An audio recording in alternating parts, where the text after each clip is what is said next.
Nice. Okay. And then we want to go to, supposedly we can just go to a PowerPoint. Yeah. Now, John, is it coming through? Okay, so it does have to be screen shared. Okay. Zoom meeting. Share screen. Oh yeah, and then just share everything. Okay. Okay. But we will have, once the speaker comes up, we have to get his PowerPoint going. That should go down in just a second. Okay. You're going to run these PowerPoints for us.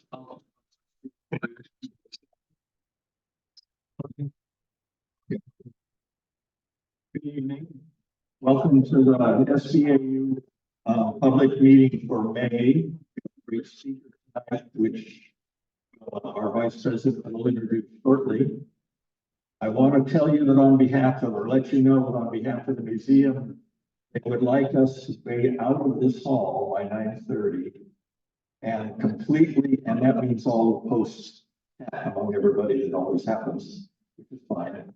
And then completely out of the parking lot by 10 p.m. So they say the gates will close, but I'm sure if you're running across the parking lot, they'll wait. Yep.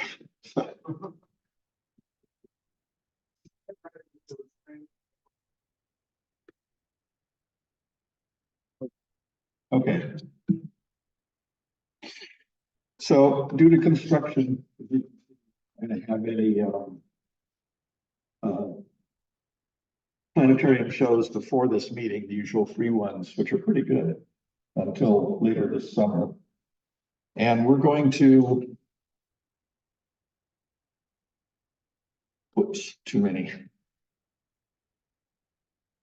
So we're going to dispense with our business very quickly. We're going to have our commercial announcement here on our merch management.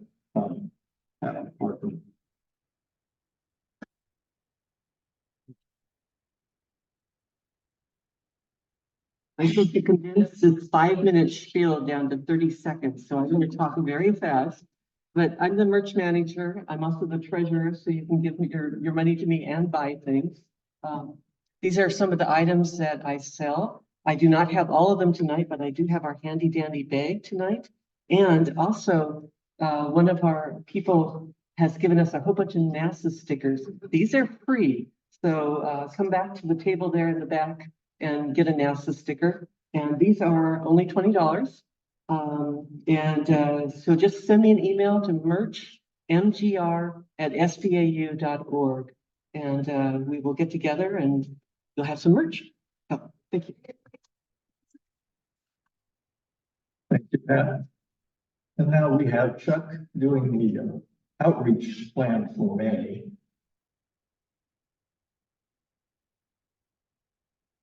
And those NASA stickers look really good on your telescope. It makes us look like we know what we're doing.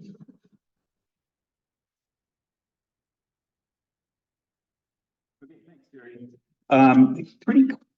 Pretty quiet for May. We have our usual second Saturday here at the museum for the Star Party, starting at 8:30. And at 4:30, we'll have our planning meeting if anybody wants to take part in that. And it will be on Zoom. So there should be a link on the webpage, or Andy will be sending out an email if you're a member. And then on second Tuesday of the month, the 14th, Big Box will be out at Community Realm Marketplace for Telescope Tuesday. Then on the 16th, on Thursday, Montessori Center School has a science night. It's from 6 to 8. It won't be dark, but there will be a moon up in the sky, so we can do something there. Friday, third Friday of every month, the 17th, Westmont, Public Telescope Night.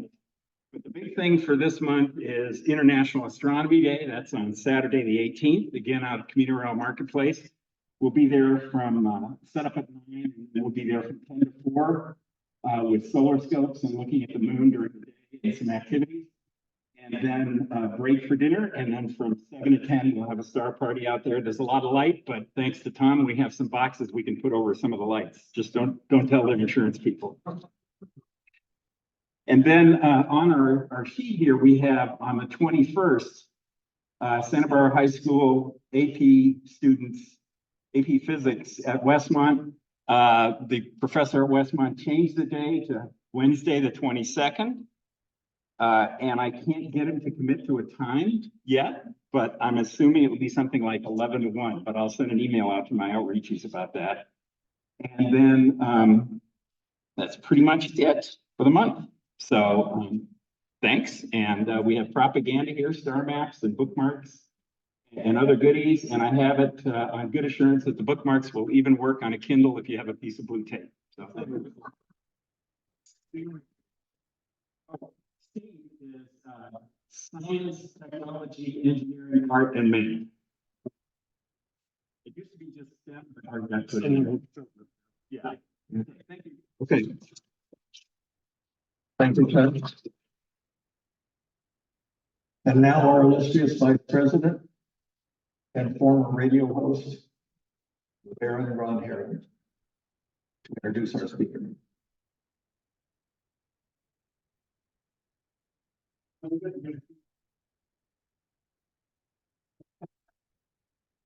right, everybody, thank you so much for coming. A pretty good crowd. I'm going to get as fast as I can into this and introduce you to some locals who are pretty well known in the world of science and astronomy. And I will call it the sadder side of astronomy, because I like to call this the fun science. And it's right behind medicine, as I tell you, as far as news items, but ahead of everything else. Except this last week, I noticed paleontology got a news story. They found bones of a velociraptor that is as big as the one portrayed in Steven Spielberg's Jurassic Park. They were really only, never mind, that's different science. I also learned tonight that the birders meet in here and they have 100 people. And they bring their refractors on two sides. So 100 bird watchers meet at the museum. Okay, we got a lot to get into, so let me do my little impromptu monthly show of hands. Everybody in the room that has never been here before and is not a member, this is your first time, raise your hand. We want to see who you are. Okay, give them a hand. Now, people who've been here before, but are not members yet, but that's okay. It's not required. Raise your hand. Okay. Doing something good. We're working on you. We'll get to you sooner or later. Confirmed members, raise your hand. Paid up and everything. My God, give yourselves a hand. You're the ones that are going to work on the first show of hands, okay? Anybody who's on the faculty of City College teaching astronomy, raise your hand. And I met somebody last night at the Las Cumbres Observatory's party out in Goleta, and I wonder if he's here. Civil Air Patrol pilot Neil Malone, are you in? I guess he didn't make it. But he's going to be one of our speakers in December, and so is Tom Kelly. So next month, our museum's Outstanding Astronomy Programs Manager on June 14th, John Winkowski himself, is going to do something about moons of the solar system. Is that what the deal is? Yeah. And you were a big hit of Darwin's with this. But none of us in this room are drinkers, so we. I think it's not at least one. Okay, you probably were right. I missed it. I'm sorry. The SBAU Astro Hour is picking up a collection to get us on YouTube again. I think we've got that fixed. However, we will be taking money on your way out if you want to help us find and fix this right left-hand speaker. It's out. But you can watch us on Monday mornings, I think. Did we get that fixed, Jerry? Could be okay? Okay, Tom, good. Then the only question before I introduce our guest is, what's the name of the Boeing capsule, the space capsule? It's something liner. I saw it in the news today. And I was, what, Starliner? Not Dreamliner. That's an airplane. Well, I sure hope they don't lose a door on the way. Three guys. Ladies and gentlemen, the man lives here, and he's a world traveler. And as I said, I like to call this the fun branch of science. Tonight might not be as fun, but it's going to be eye-opening, possibly disturbing, and you're going to love it. Dr. Larry Martinez is with us. Ensuring outer space sustainability, satellites in the crosshairs of international conflict. Another news story today, China would love to own the moon. They're on their way to try to take it all over and keep us out and start the war, God knows. The man lives here, just off 154 with his lovely wife, who's gonna raise her hand. Kathy? No. Kathy, okay. And he was, and still is, Professor Emeritus of Political Science, which means he was a teaching emeritus or a teaching professor at one time. This was at California State University of Long Beach. Got his PhD right here, probably years ago. We don't want to talk about how long ago that was. University, 84, it says, right, so I said it. And he joined the National Telecommunications and Information Administration, the NTIA of the U.S. Commerce Department. Dr. Larry took part in issuing the first, get this, licenses for rocket launches. You have to deal with Jeff Bezos and Elon and the whole gang, huh? Elon has launched, they just launched another 2 from Vandenberg. Anyway, from 92 to 2021, Larry Martinez served as faculty director of the Model UN program. He became a Fulbright Senior Research Fellow at the Center of Technology Assessments in Stuttgart, Germany. He's lectured on outer space governance, in space communication, and Britain, Germany, Kazakhstan, Morocco, Ecuador.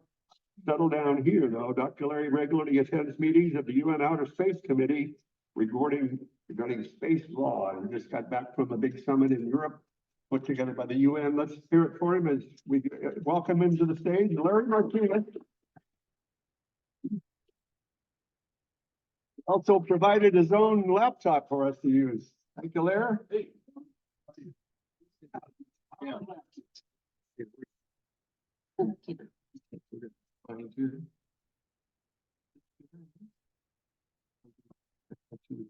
I can find the PowerPoint. Yeah, okay, still there. Look good, John, and coming up the first slide.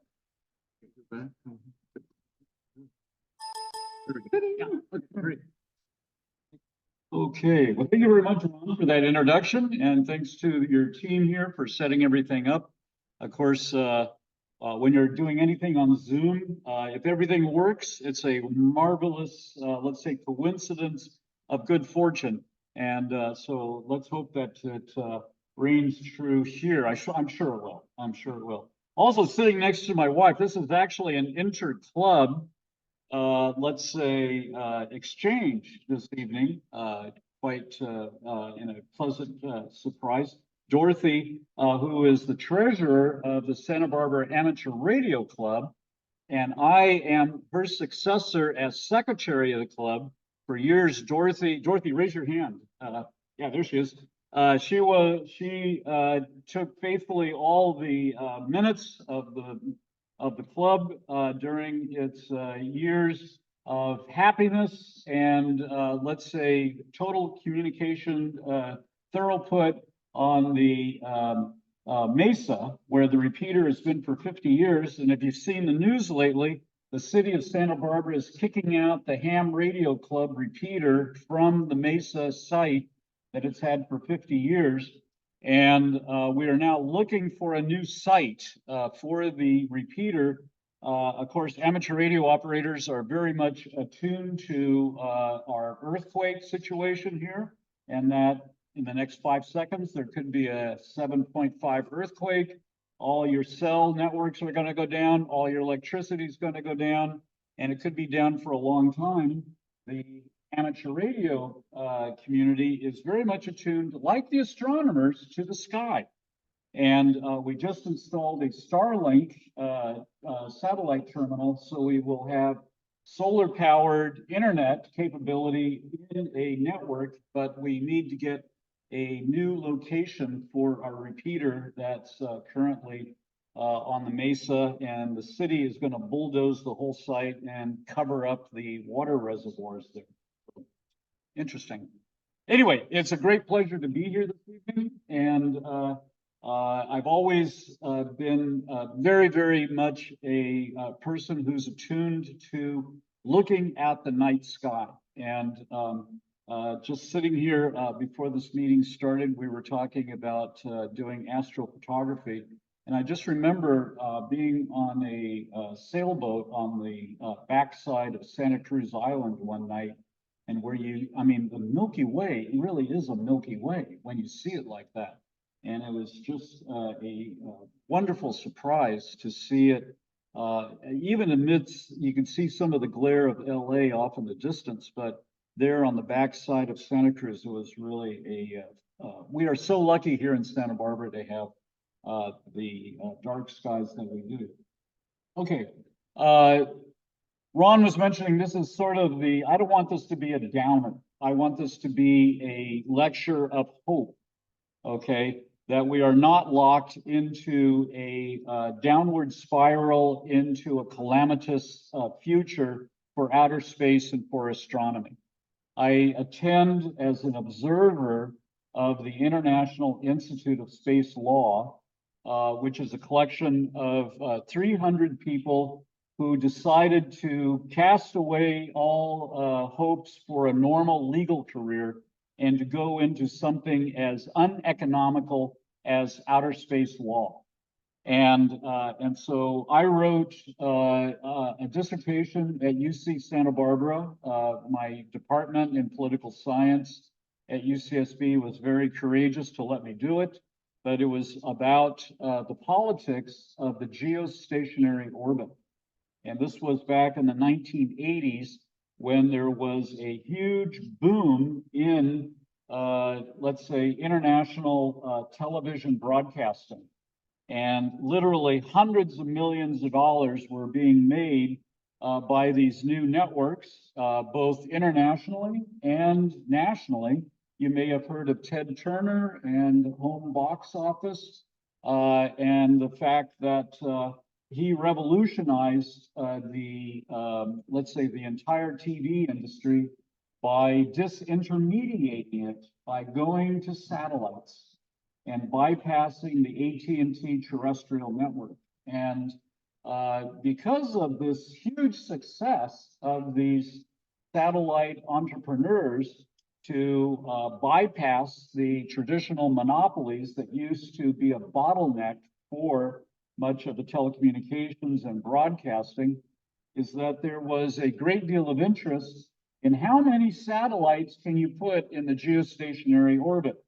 Now, talking to a lot of astronomers, I think you all know where the geostationary orbit is. In case there are some that don't, it's 35,784 kilometers above the equator, and it's the one circular orbit where if you put a satellite at that altitude of 35,784 kilometers, it will remain stationary in the view of a person on Earth or of an antenna on Earth, which means that you can literally put millions of antennas on Earth pointed up at a particular satellite in the geostationary orbit, and you have a complete network.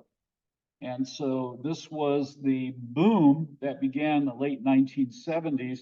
And some of you probably remember people putting up large dish antennas in their backyards on C-band, 4 and 6 gigahertz, in order to get the new television broadcast. Well, internationally, developing countries were looking at the geostationary orbit in the same way they were looking at other big north-south issues. That the North, the industrialized countries of the North, were going to take everything that was there before the developing countries of the South had a chance to get access to these high technology, let's say, commons. And a previous dissertation to mine looked at the deep seabed mining that was made possible by the CIA financing the recovery of a Soviet submarine that sank in the Pacific. And that technology that allowed the CIA to bring up the Soviet sub was the same technology that was going to allow companies to mine these nodules lying thousands of feet on the deep seabed. And this became the major, let's say, issue for the Law of the Sea Treaty in 1982. which was how to talk about distributing the resources of deep seabed nodules. In my case, I was looking at how do you distribute the resources of a limited resource, which is the geostationary orbit. How many satellites can you put up there? And it's a crowded orbit. And starting over 45 years ago, I have been working on this issue of space debris, because what do you do in the geostationary orbit if your satellite eventually runs out of maneuvering fuel, is no longer usable? How do you maintain the usability, the sustainability of the geostationary orbit over the long term? The satellites in the geostationary orbit will be there for billions of years. Carl Sagan-esque billions of years. And this then is the first instance of where the international community developed rules that said that you have to sacrifice several months of revenue producing, let's say, service. You have to use that fuel that you would be using for your telecommunications service to boost your satellite up into what's called a graveyard orbit. And the graveyard orbit is several hundred kilometers above the geostationary orbit, and it eliminates the problem of space debris in the active geostationary orbit altitude. And so here you go. This issue is an old issue. And the geostationary orbit was the first instance of where the big countries had to contend with the United Nations system in developing rules with all countries as to what do we do with spent satellites and how do we maintain the sustainability of outer space. Okay. So that's the brief introduction. I want this to be a dialogue, and if you have any questions at any time, please raise your hand, and I will hopefully be able to see you, and we can process them. Okay, so why is space debris a problem? And what are we going to do about it? That's basically the topic for this conversation that we're going to have. The big thing that is changing is that the public is becoming aware that outer space is becoming the high ground for civilization in the 21st century, far more than it ever was before. Before, you had a relatively low number of satellites, a very low number of countries that were capable of launching satellites, and outer space was pretty much wide open and free for everyone to use. Except for areas like certain sections of the geostationary orbit. Today, that's changing very, very quickly. We are looking at a tremendous disruption to what was the normal way of doing business in outer space. And I'll be covering some of those factors in just a few minutes. The second is, the big question is, in what ways is space debris a problem? It's a very, very interesting problem because it is not just a garbage problem of what do you do with junk that's out there in orbit, but it has many, many ramifications, especially since the war with Ukraine began, with big military strategic issues. And so we're going to be looking at those. And then how is the international community dealing with all of this? We have to look at this in terms of multiple levels because on the one hand, outer space is a commons area.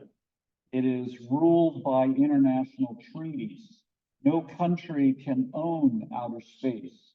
But at the same time, we have 193 countries in the United Nations, and many of them now are developing their own national space agencies.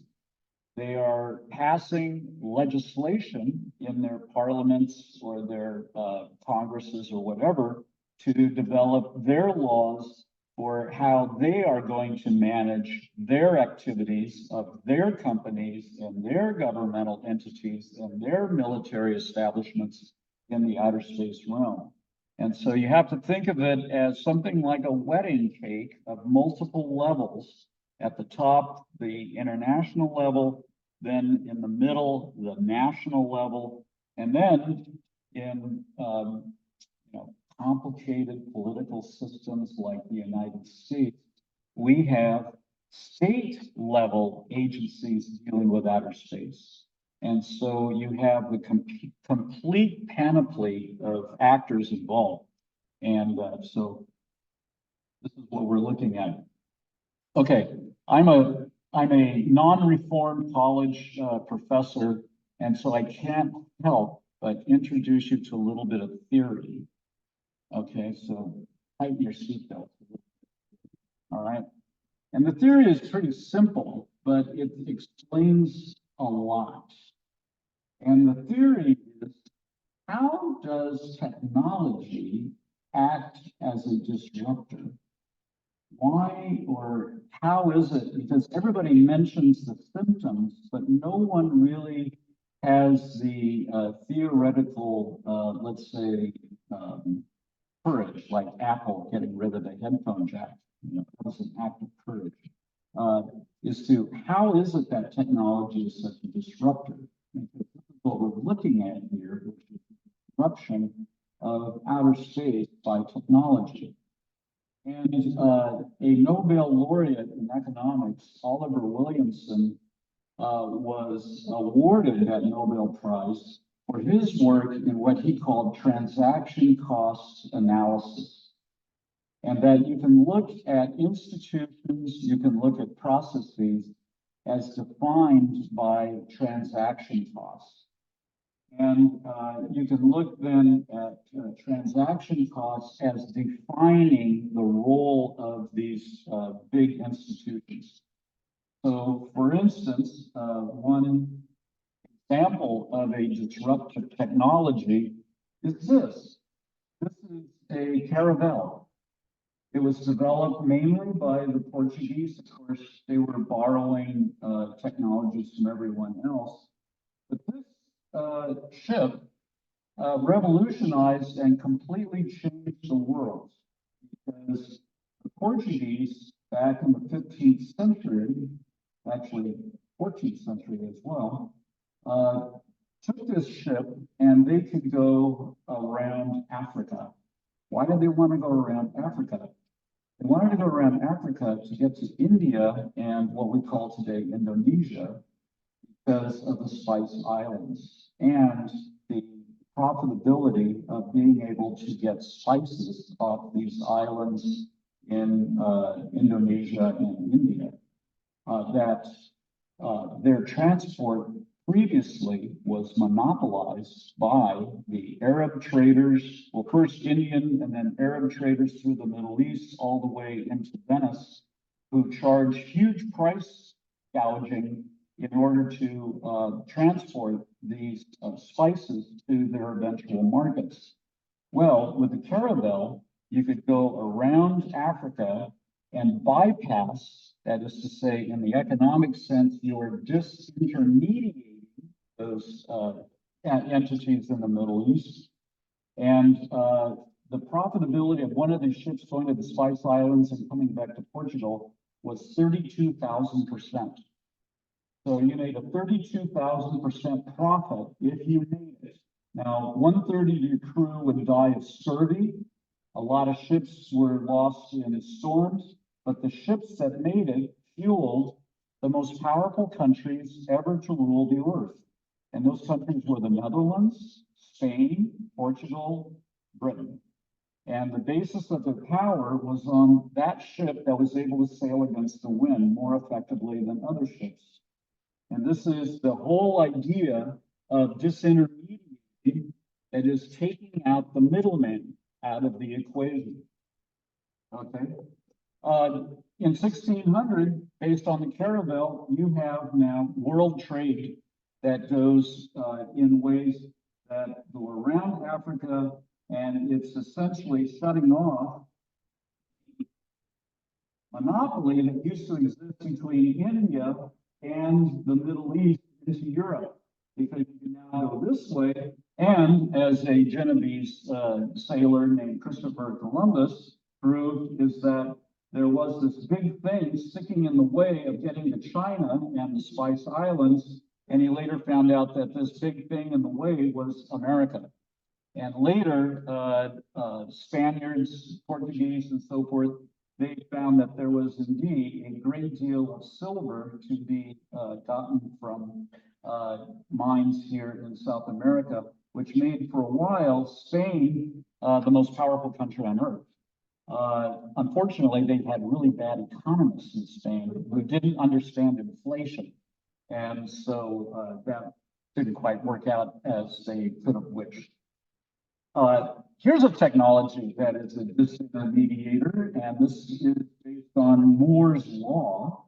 Dr. Moore, head of Intel, he had a law that said that every 18 months, computing power will double at a halving of the cost. And so what you have is this was the Time magazine. At the time, they called it Man of the Year. Man of the Year in 1982 was the personal computer. Okay. All right. Today, if you compare the chart I showed you just a couple seconds ago of the trade routes in 1600 that were made possible by the caravel, here are the trade routes of the 21st century, but they're not on the surface. These are very deep in the ocean. These are fiber optic cables. And the fiber optic cables carry the commerce and products of the 21st century. Okay, and so they are the source of national power in the world today. And they are disrupting everything because notice that they go everywhere. And that information does not want to stay in one place. The cables are fine, except that every so often they get wrapped up in a fisherman's net. They found for a while, or thought for a while, that sharks were actually attracted to fiber optics and they were chewing on the cables. And so cables are routinely interrupted, destroyed, cut. And so what is your backup to a cable? And the backup to cables for the last 40 years have been satellites. So as your cable service goes down, you switch over to a geostationary satellite and you can cover all that then with space backup. Okay. This raises the issue then, what is sustainable space? And this is a very political issue because when you talk about sustainability and climate change and other elements, this becomes very, very interesting in the political sense. Here is the big change. Okay, this is in 1970, and this is the number of satellites that were active. And it's not even high enough really to push the line above the bare number of several hundred.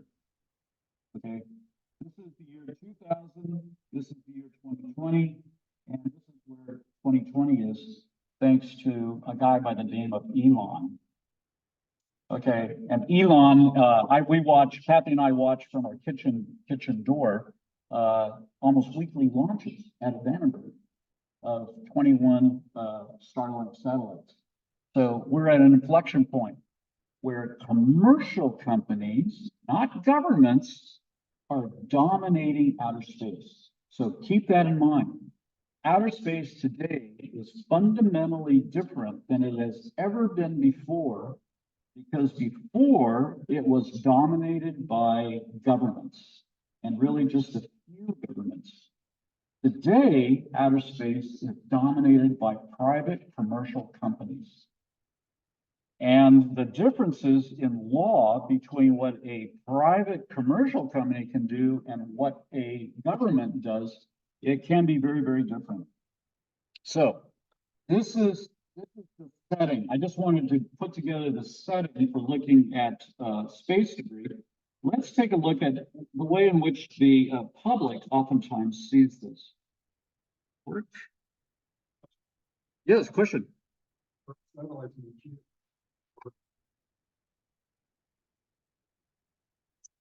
The question is, in the geostationary orbit, what is the minimum spacing between satellites?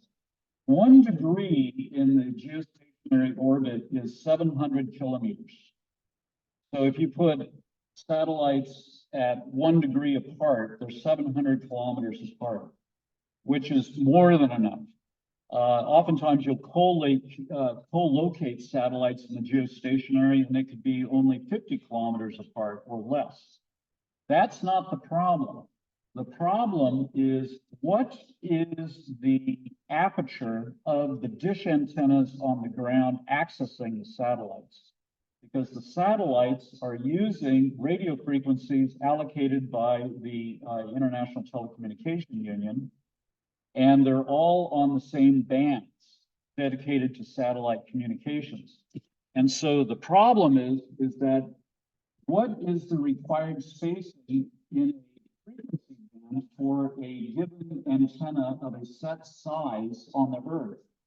The bigger the antenna on the Earth, that is, the more expensive the antenna on the Earth, the bigger it is, the more selective the antenna is in terms of being able to discriminate between different sources of signals in the geostationary orbit.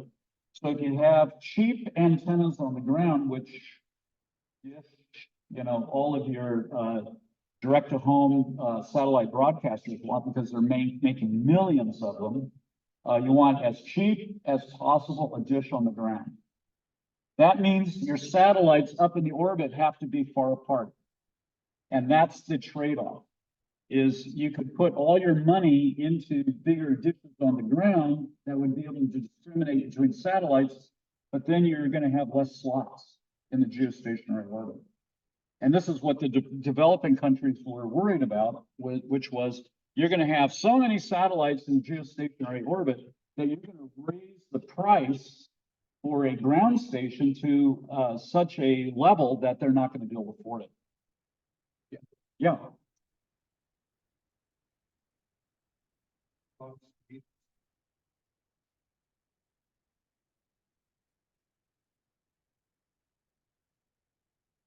Yeah, the question was who then leases the, or how is that slot assigned to a particular satellite company? And that is done typically in the United States, for instance. If you want to put a satellite up there, you go first to the FCC and you apply to the FCC to put together a satellite, and you're requesting frequencies and you're requesting then an orbital slot. Then the FCC represents your company in the request then to the International Telecommunication Union in Geneva, Switzerland. And the ITU then will register that satellite and that frequency and that geostationary position. And then they will find out if there's any interference with anyone else. And if there's no other interference, then typically you can then launch on that authorization.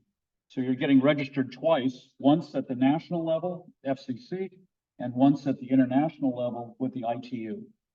And then you're given official legal protection against someone else that could cause interference to your satellite system, or would cause a problem if they put a satellite too close to yours.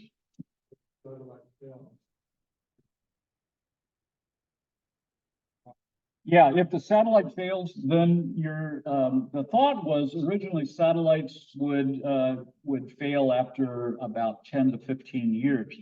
More efficient computers, everything else, they now last 25 years, and you can ask to be renew your registration for that position and those frequencies.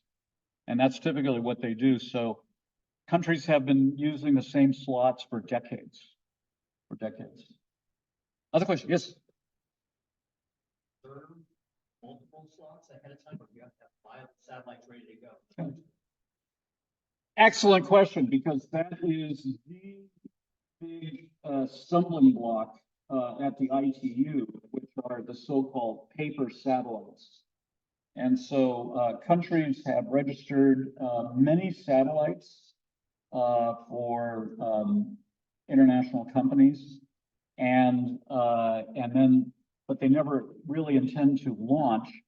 They want to have these paper satellites that clog up the registration process, which they can then sell later.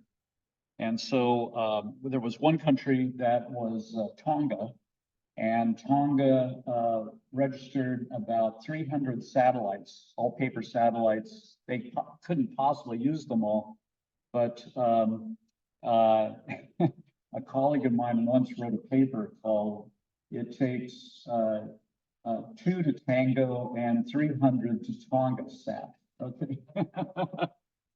Okay, I'm having trouble getting the video to go. What am I doing wrong? Yeah. You see the hand right there? Oh, there it goes. Oh, okay. Ah, okay. Okay. This is the way the public sees it. This is by the award-winning Mexican director Alfonso Cuarón, and this is a movie called Gravity. Ah, yes. Stone. Houston, I've lost visual of Dr. Stone. Oh no. Oh. Yeah, okay, sorry. Oh, I can't, okay. Oh. You need to focus. I'm losing visual of you. In a few seconds, I won't be able to track you. You need to detach. Ah. Okay.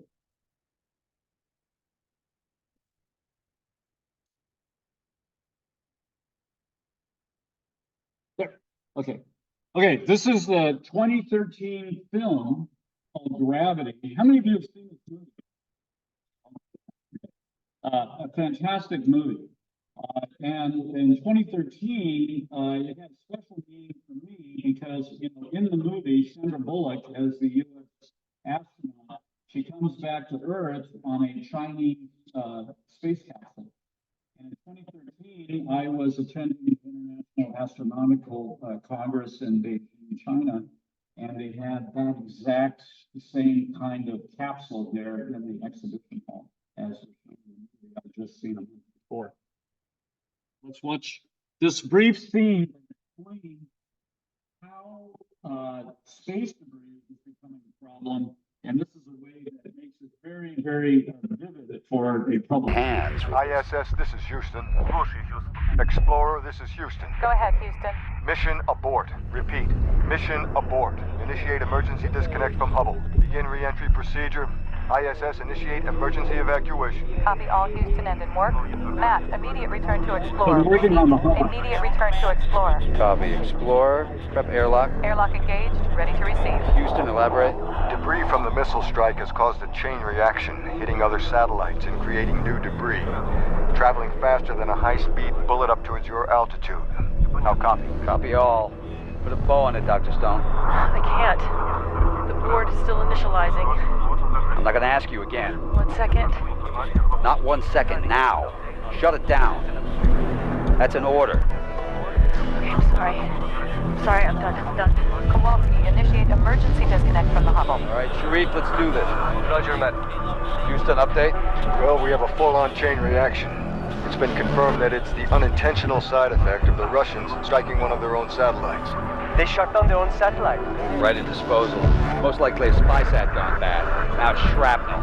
Explorer ready to disengage HST. Locks releasing in 3, 2, 1. Explorer, new data coming through. What's the blowback, Houston? It's not good. Most of our systems are gone. Debris chain reaction is out of control and rapidly expanding. Multiple satellites are down and they keep on falling. Define multiple satellites? Most of them are gone. Telecommunication systems are dead. Expect a communications blackout at any moment. Kowalski, visual of debris, 9 o'clock. Half of North America just lost their Facebook. Explorer, repeat. Expect a communications blackout at any moment. Copy that, Houston. Explorer, this is Kowalski confirming visual contact with debris. Debris is from a BSE sat. To repeat, I have... Dr. Stone requesting faster transport. We have to go, go, Kennedy reports meteorological conditions. No go. Houston, Explorer, copy. Explorer, Dr. Stone requesting faster transport to Bay Area. Explorer, do you copy? Explorer, permission to retrieve Dr. Stone. Your go, Kowalski. Houston, this is Explorer, copy. All right. We've lost Houston. Oh, We've lost Houston. unstrap. Look, we need to get the hell out of here. Need some help there, man? No, don't wait for us. Stuck. Man down! Houston, this Man is down! Explorer, copy. Houston, Explorer, copy. Kowalski, protect. Explorer's been hit. Explorer's been hit.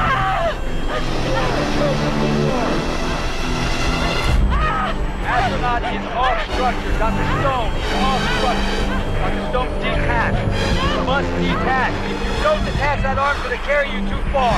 Listen to my voice. You need to focus. I'm losing visual of you. In a few seconds, I won't be able to drag you. You need to detach. I can't see you anymore. Do it now. Houston, I've lost visual of Dr. Stone. Houston, I've lost visual of Dr. Stone.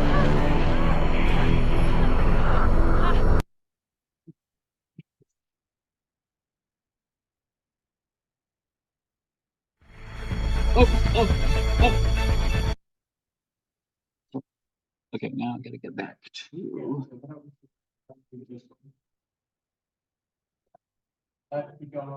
Oh. Oh, okay, there we go. No, this one, no. Go on, go on. Window key. Ah, thank you. Go, okay. Yeah, okay, here we go. Yeah, at the top, okay.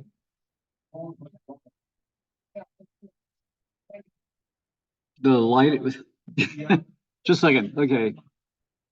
I just want to scroll down. Okay, just resume. Oh, there it is. Oh, yeah, okay. Okay, where's the mouse? Can I just hit the, there we go. Ah, there we go. Ah, thank you.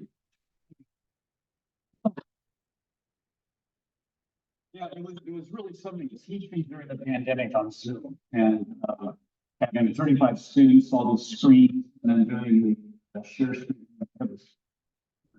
Okay, so that gives you sort of a, for the way that the public is introduced to the whole idea of space debris. And I have to, I tip my hat to the Mexican director, Cuarón, because he very accurately described the reason for the debris problem we had there, which was a direct ascent Russian test to prove their anti-satellite capability. And so you launch a rocket from the ground, it destroys a satellite, operating satellite in orbit, and creates immediately a huge debris cloud. And this has happened about 5 times in the past. And of course, this is Hollywood. It is a work of fiction. In a real situation like this, you would never see the debris coming at you, or it is so fast that it would be completely invisible. What is true, however, is that they have to move the International Space Station between once and twice a month, putting astronauts in the special, let's say, Soyuz lifeboat capsule as they move the space station out of the way of a piece of debris. And so they are now seeing more damage to the International Space Station, very similar to what that video was showing from 2013. Okay, so why is outer space the high ground for the 21st century? The satellites today are absolutely central to all countries' military preparedness and deterrence capabilities. The United States, as well as other countries, rely on satellites for the first detection of a rocket launch anywhere on Earth, as well as the means for maintaining a highly credible nuclear deterrence. Satellites, secondly, are central to our economic infrastructure. Fact is that there are several billion of these devices, and people use them not knowing that they are actually directly linked to outer space. I was using I had 3 cell phones with me in Jordan a week ago. A friend of mine and I were driving around near the Syrian border. Jordan, I had a SIM card from Jordan in one phone. I had a German SIM card in my Android phone, and then I had my T-Mobile phone here. 3 phones, I was the navigator, and the Israelis started spoofing GPS.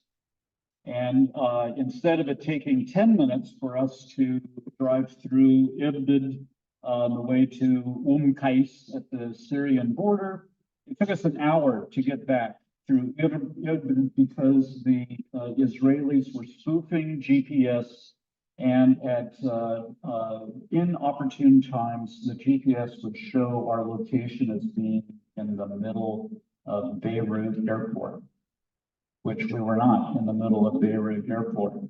And so we are absolutely dependent on GPS for a myriad of trillion-dollar markets worldwide. Smartphones being linked to GPS is just one. Apple is now advertising, you can buy the iPhone 14, the iPhone 15 with direct ground to satellite SOS texting capabilities. So this is becoming a differentiator between products in the cell phone market. And then satellites are the core means for measuring climate change and other changes that are taking place on Earth. When you talk about transaction costs, can you imagine how much it would cost to go do surveys of agriculture worldwide? It would be immeasurably expensive, but the transaction cost for getting that information has dropped precipitously with the advent of remote sensing satellites. Okay, so how is space debris a problem? Well, space debris is part of a larger thing we call space weather. And space weather is the environment beyond the Earth's atmosphere. And so there are lots of different elements of space debris that go beyond just satellites in orbit and that pose a threat that we call junk, but that there is a bigger element of all of this, which is space weather, that people now dealing with these very expensive satellite systems have to contend with. Space objects can damage and they can injure or kill humans. The latest estimate is that with the direction of space debris, that we can expect 1 human fatality a year in the future from space debris. There is recently, just a few days ago, confirmed that the object that went through a house in southern Florida was indeed a piece of debris that was cast off of the International Space Station about 5 years ago. And it went through a house. So this means that there literally is space debris raining down into our living rooms. And so this is a factor that is going to be increasingly prevalent in the future. Space debris poses a threat to safe access and use of the orbital realm by satellites. So if a country doesn't like the fact that the United States is doing something somewhere in the world, they can throw a sack of nails at the orbital altitude of the GPS satellites and start taking out the GPS satellites. Finally, future generations are facing perhaps an unusable orbital realm because of the Kessler syndrome. Dr. Kessler, 30 years ago, developed a theory for how space debris begets more space debris. So the more objects up there, the more they're apt to collide. If they collide, they break apart.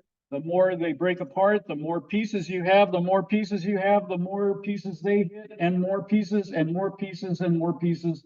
And you have this exponential hockey stick curve where whole realms of orbital altitudes could be made unusable. And this means that if you want to launch humans up through this increasingly crowded low Earth orbital realm, it's going to be increasingly difficult to do it because you're going to have to be looking very carefully at where you have openings in this in order to safely take humans up into these missions. Okay, space weather. Earth, as you all know, because you're all astronomers, is part of the big thing called the solar system and the universe, you know, everything. All right. It's very interesting. February 2013, Western Siberia, unbeknownst to anybody, is a meteor came in and blew up several tens of kilometers above Western Siberia to the force of estimates range between 10 and 40 Hiroshima-sized atomic bombs. That's all the Russians all have dash cams because of the theft in Russia of all car parts and everything, and the extreme corrupt nature of the police. But it also captured thousands of videos of this meteor. What's the danger of this meteor? Can you imagine what it would be like today with the war going on in Ukraine if the same thing happened in this part of Russia and that Russia thought this was an atomic attack by Ukraine against their territory? Back in the 1970s, early 80s, we had a wonderful laboratory up there called Skylab. It was supposed to be Apollo 20, and it was put up by a Saturn V. So the third stage of the Saturn V was converted over into Skylab, and Skylab ran out of funding. Nobody in Congress voted to put a mission up there to boost it to a higher orbit. Its orbit decayed, and it came in. And here's how space debris was looked at back then. It says in the German magazine Der Spiegel, Skylab crashes to Earth. Is it a danger for Mainz? Okay, so here it is coming in over Mainz, Germany. Here's the Rhine and the Main River right there, and here's Skylab. Here comes Skylab, Time magazine. And so 10 years after the moonwalk, and we have this huge piece of space junk re-entering Earth's atmosphere and burning up. And so you all already have then a problem. Okay. What we were talking earlier about the geostationary orbit, and the geostationary orbit looks like this these days. Okay, so there's a lot of satellites up there. There's a lot of money being made, and there's a lot of consternation about what do we do if somebody here does not follow the rules and boosts the satellite out of the geostationary orbit. We had a case several years ago of ZombieSat. ZombieSat was a geostationary TV satellite that was hit by solar wind, and something in the solar wind knocked out its receiver but left its transmitter on. And so this satellite became uncontrollable, and it just drifted around in the orbit, forcing its neighbors to move. And of course, this disrupts then the ground network that you have. This ZombieSat was out of control, still transmitting. So wherever its transmitter pointed, it was instantly that was getting a full illumination, unwanted illumination, until the Earth went back into its equinox. And at equinox, all the geostationary satellites go into shadow. And when it went into shadow, the batteries depleted. And what do you do for all computer problems? you reboot, and that's what it did. Zombie sat rebooted, and when it rebooted, the receiver came back on. Okay, so you can have, for a while, it was a piece of space debris, very dangerous piece of space debris, and then it rebooted. Okay, so the main idea here is that the transaction costs for getting into outer space have come down to such a low level due to things like Elon Musk's SpaceX now flying Falcon 9 Stage 1 boosters 20 times. And the costs have come down so low that companies that before would never have thought of going into outer space now can do it. And so what you have is this huge spike in the payload launch traffic in these last 2 years. And you can see what a disruptive transaction cost has come down on launch and what the disruption is in the number of satellites. You see also the hockey stick as it's going up as the costs come down. Oop, hey, let's go back. So the satellites versus debris. So what is debris and what is not debris? And this is from the United Nations Office of Outer Space Affairs and European Space Agency. And so what they are doing here is putting in various categories of what debris can be considered.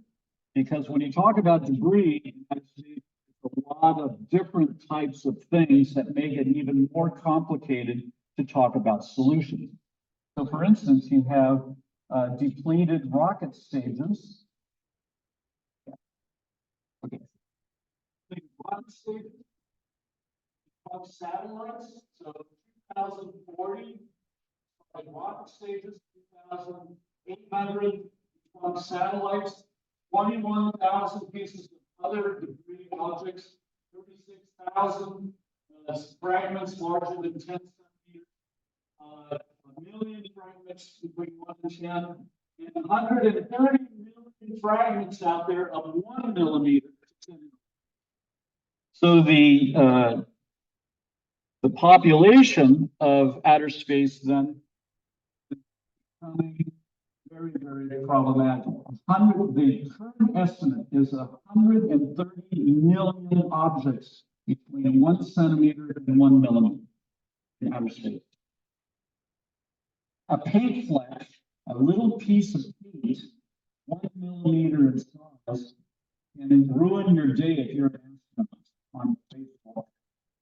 Because that will pierce your food because it's going many times faster than a bullet. And it can pierce even the best spacesuits, and then suddenly you have a pressurization problem. But these are the bad numbers, and they're likely to get worse as the Kessler syndrome takes hold all the more as more objects are up there begetting more objects. Okay, questions so far? Laying out the problem. Yes, sir.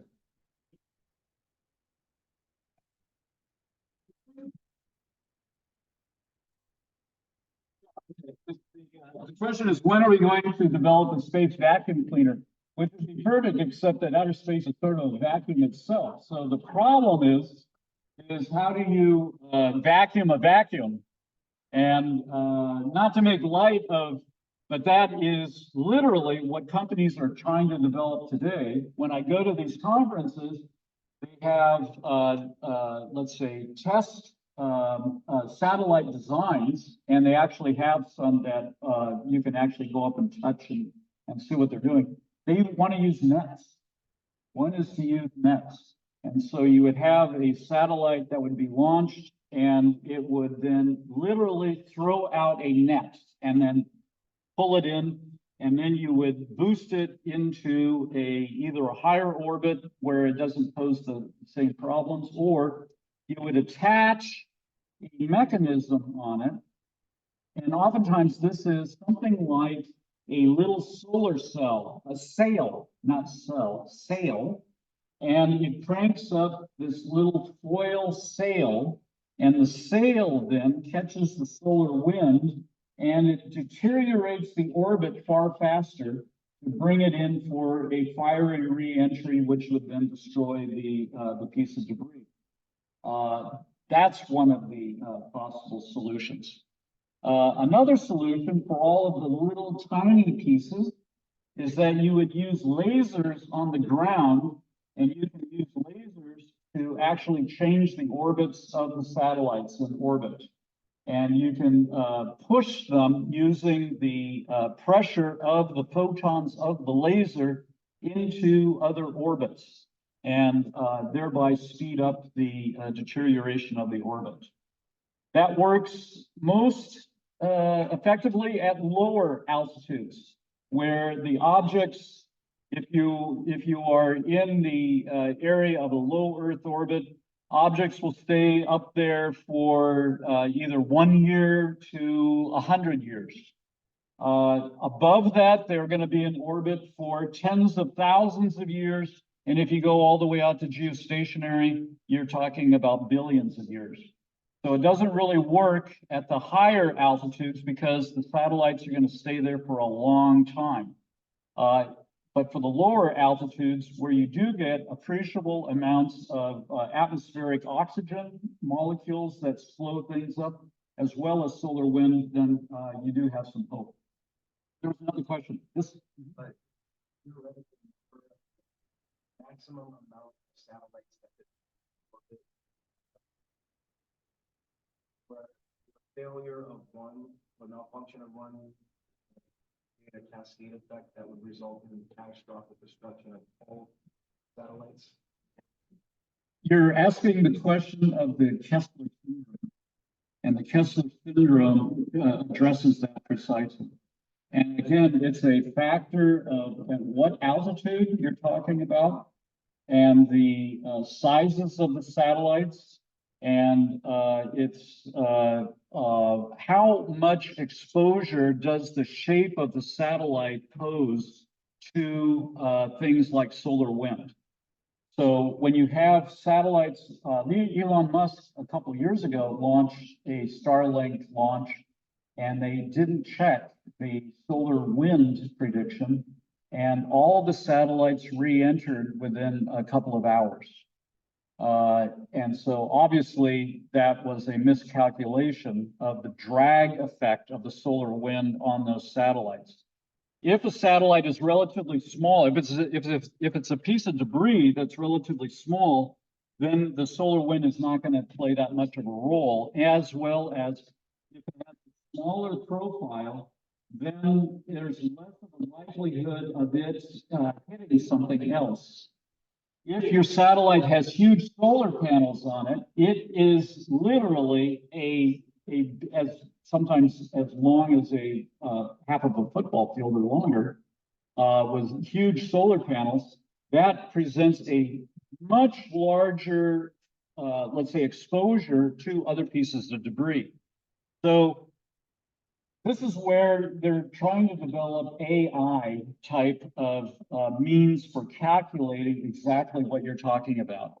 Is how do you factor in the orbit, the size of the satellite, its exposure, what's the weight of the satellite, and other factors such as, and this is one of the big things that caused a lot of debris, is that when you launched, your first stage booster typically would re-enter the Earth's atmosphere, and it would crash into the ocean, partially burning up. The second stage goes all the way up and pushes your satellite into orbit.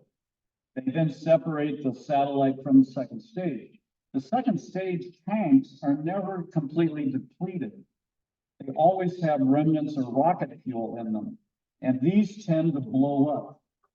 And so over time, these second stages would blow up, and every time they blow up, because of remaining rocket fuel, is that you then have debris being created by the second stage. And so this is where the international community has to step in. And so the issue here is what are the steps that the international community is going to be authorized to tell nation states how to run their space programs in the interest of maintaining the sustainability of outer space, not just for everyone, but also, as we're talking here to astronomers, and I was sitting at the UN meeting next to the representative of the International Astronomical IAU, International Astronomical Union, which is, and this was my question that I posed a couple of weeks ago in Vienna. How happy are the astronomers from the latest ITU World Radio Conference? Because one of the big problems is, this is what the professional astronomers were telling me, is that these commercial companies now with thousands of satellites out there, is that what they want them to do is to tell the astronomers the precise orbital parameters so that the astronomers can turn off their scopes, their telescopes, at the precise time that something is going overhead. They don't want to be blinded by the high reflectivity of these satellites, as well as they don't want their microwave amplification receivers on the radio telescopes to be physically damaged by spurious radio emissions from all these commercial systems that are now orbiting. And so it comes now down to, for instance, the International Telecommunication Union, which is located in Geneva. It's the world's oldest international organization, and they allocate the spectrum, that is the radio wave locations in the spectrum, to the various users on a worldwide basis, as well as the orbital slots. And so they are very much in charge of being the actual regulators of the satellites. Because if you're an investor, you're never going to invest in a satellite system that does not have the full ITU radio spectrum protection for your investment. Because otherwise you're dealing with radio interference that could destroy your business. And so the ITU is the one big international regulator. The second is the United Nations Office of Outer Space Affairs and the Committee on Peaceful Use of Outer Space. So these folks are the regulators. These people are the lawyers. Okay?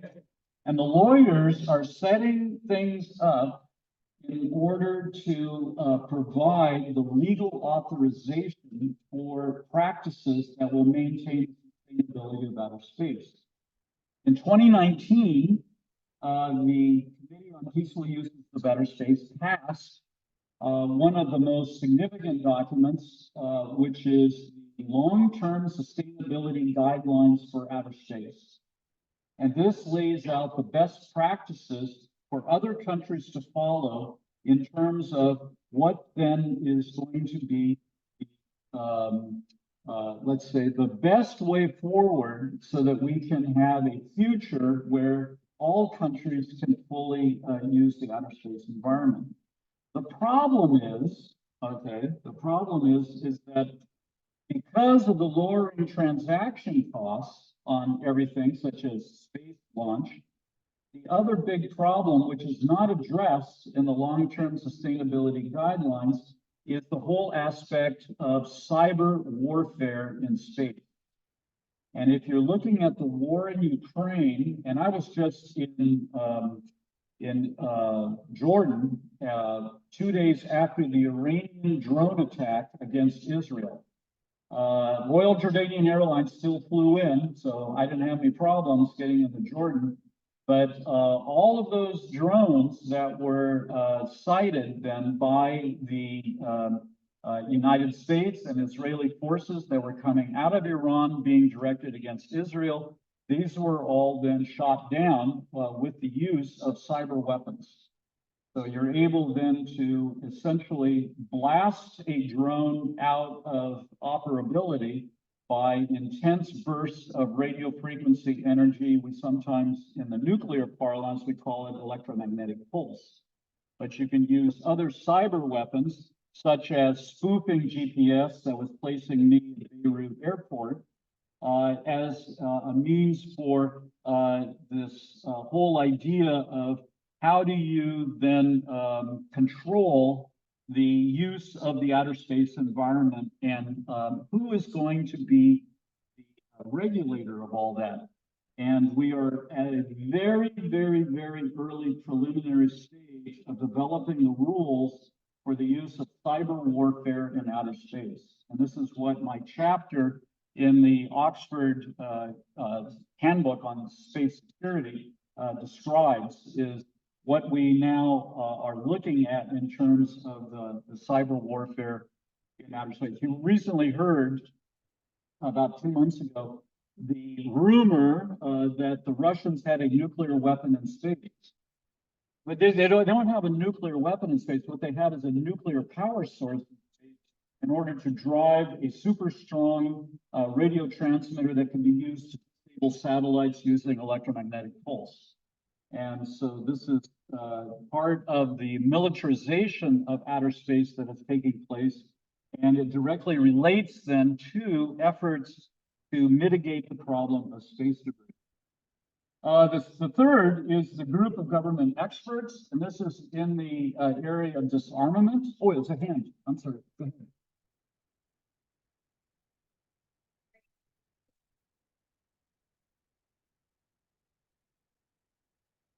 Oh, yeah. Okay. Which country? By far the United States. It's not even close, because you count Starlink as being United States. The United States now has, with Starlink, somewhere around 6,000 satellites up there. Yeah, they all work. Yeah, the total number of satellites before was something around 2,000, counting everybody. And with Starlink, it's 6,000. So we just tripled the normal numbers. Excuse me? Second and third would be Europe. That would be European Space Agency. You count all the countries of Europe together as one. And then third would be Russia. Very close to all that is China. And you have to also now bring in the commercial initiatives being undertaken by India. How am I doing on time? How much more time do I have? Pretty close. Okay. This is the ITU. I went to an ITU conference in 2016. It was very interesting. It was about interference to satellites being posed by 5G. The big companies on Earth are the big cell carriers, AT&T, T-Mobile, all of those, along with the ones in Asia, China, everywhere else. And they're all using 5G for their latest generation of smartphones. And these are directly abutting up against the frequencies that were allocated decades ago for satellites.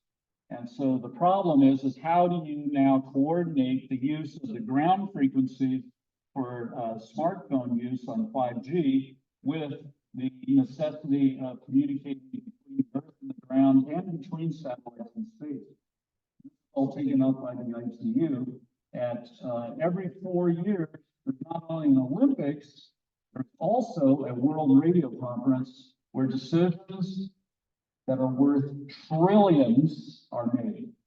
This is, of course, far beyond what the normal American public is educated to know about, but the ITU is very much there.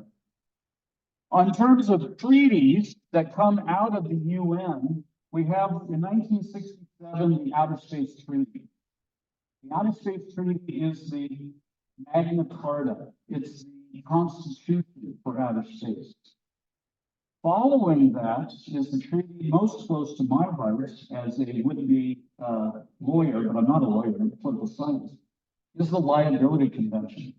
Because in terms of space debris, the issue comes down to who do you sue? All right. And this is the big question, is that if you are hit, like that homeowner in Florida got hit by a piece of the space station,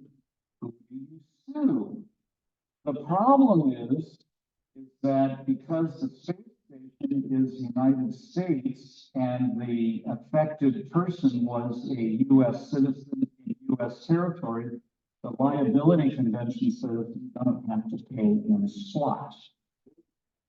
Okay?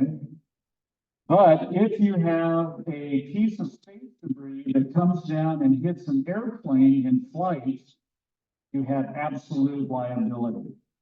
If it hits another person of another nationality, you have absolute liability. So the liability convention is a very, very interesting piece of legislation. In 1978, the Soviet spy satellite that had a nuclear power source on board crashed into Canada, northern Canada, and spreading nuclear contamination across a wide area. Space debris. Canada invited the United States to come up and help with the cleanup, which they gladly did, because why? You can do nuclear forensics on the nuclear material you find and find out which nuclear reactor in the Soviet Union made the power source on board the satellite. Canada then gave the Soviet Union a bill for $12 million. The Soviet Union paid Canada $6 million. And 2 years ago, we presented a paper in Paris saying how Canada could get the $6 million not paid to them, how they could get that from the Soviet. Well, Soviet doesn't exist anymore. And then you have at the Federal Communications Commission, they have changed their rules and they're now requiring that if you have a satellite up there, you have to bring it back not within 25 years, but within 5 years. Yeah, question.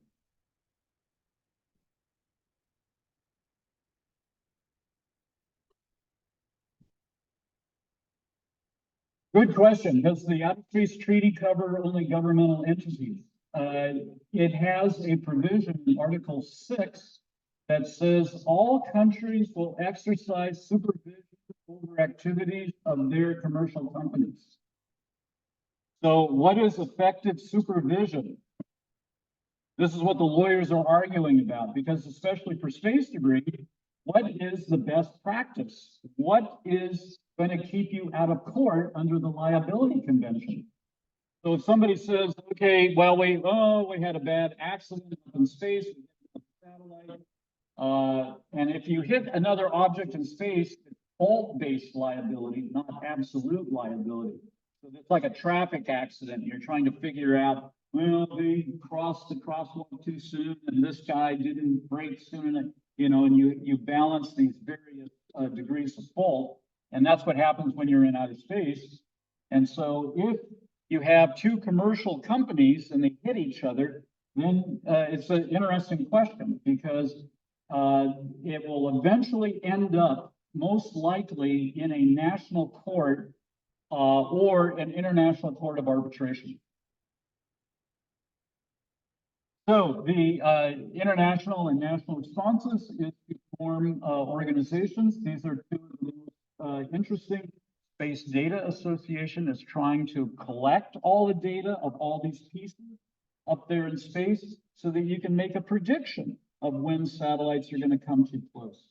And the Secure World Foundation is a very well-known now international organization that is putting together a large number of experts to come up with what are the best practices for countries to follow as they now start launching their own satellites and operating their own constellations of satellites in orbit.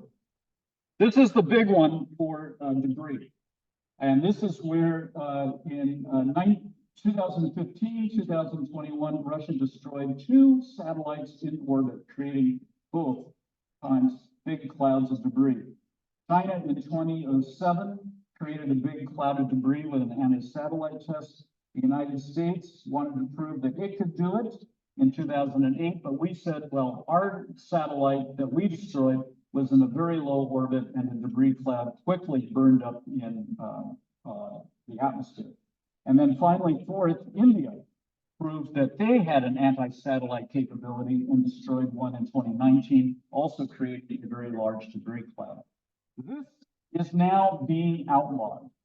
That you cannot do a direct ascent at-sea satellite test any longer.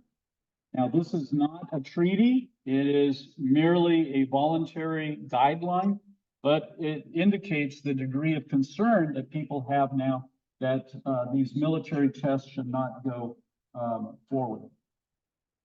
What we're looking at here in terms of space debris and the lowering of the transaction costs is a huge disruptor in the world economy. Cyber is becoming, as you know, one of the great disruptors in human history. The internet, social media, and the way in which this is being integrated into satellites and outer space communications is becoming the seamless web where literally billions of people are using GPS, GLONASS, Galileo navigation satellites every day of their lives. And for the that we see then that this is merging into the militarization question because in order to look at and mitigate the problem of debris, you have to have what's called space situational awareness, which is a military capability of detecting if there's a threat to your space satellites. So the space satellites of the future will have the ability to detect a threat to those satellites, whether it's a piece of junk that will fly by too closely or a Russian, Chinese, American, somebody else's satellite that could come up and poke your satellite with a hot poker and disable it. So cyber war in space, space crime, intentional jamming of satellites, the weaponization of space debris, throwing up a bag of nails at the GPS altitude, the hard law approaches versus regulatory enforcement is a challenge as we debate whether to go forward with hard law treaties or with voluntary agreements.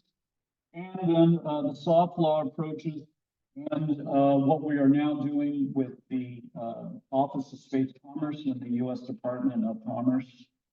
They're developing now a database for being able to predict much more accurately these conjunctions and hopefully avoid the gravity video that we saw with the International Space Station being hit by space debris in orbit. And that's it. I thank you for your attention.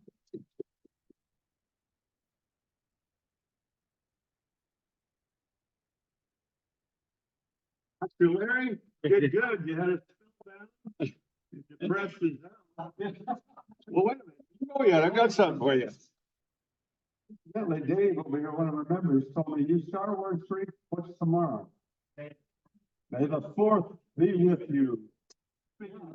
Speaking of Star Wars, listen, this is great stuff. I gotta tell you, you did good. You're almost within time limits too. We got time to sell some merchandise, and I'm gonna give you your official SBAU cup with a little honorarium in there. That'll be a down payment on groceries next time you and the lady cry. Here's our official. I was giving it away, but I didn't open it. I just put it on there because you can have it. This is our incredible tote bag.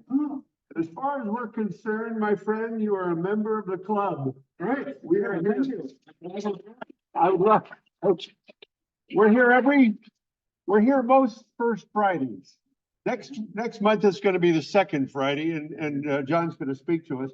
But my quick question is this: is there a website or a magazine or a Facebook page that you can tell us where we can get more of this stuff? Maybe from your standpoint, do you all have a Facebook page or a website of your own?